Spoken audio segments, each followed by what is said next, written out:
আমি তো দিতেই চাই। তো কইছি তো তুমি দিবা, আমি নিব। ঢাকার আশুলিয়ায় এক নারীকে ধর্ষণের অভিযোগে কন্টেন্ট ক্রিয়েটর বিপি ইমরানকে গ্রেফতার করেছে পুলিশ।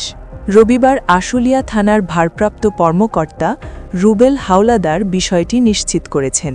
পুলিশ জানিয়েছে, এক নারীর দায়ের করা ধর্ষণ মামলার ভিত্তিতে ইমরানকে আটক করা হয়। গ্রেফতারের পর একই দিন তাকে আদালতে হাজির করা হয় এবং আদালত তাকে কারাগারে পাঠানোর নির্দেশ দেন। ওসি রুবেল হাওলাদার জানান, মামলার অভিযোগ পাওয়ার পর আইন অনুযায়ী ব্যবস্থা নেওয়া হয়েছে এবং অভিযুক্তকে আদালতে পাঠানো হয়েছে। শনিবার গভীর রাতে আশুলিয়ার পলাশবাড়ি এলাকা থেকে তাকে গ্রেফতার করা হয়। এই মামলায় আরও 2 কন্টেন্ট ক্রিয়েটর জুনায়েদ ও সুমাইয়াকে আসামি করা হয়েছে। জানা গেছে, ইমরান পলাশবাড়ি এলাকায় ভাড়া বাসায় থেকে কন্টেন্ট তৈরি করতেন। অভিযোগকারী নারীর দাবি, দীর্ঘদিন ধরে ইমরান তাকে দিয়ে টিকটকের ভিডিও তৈরি করাতেন।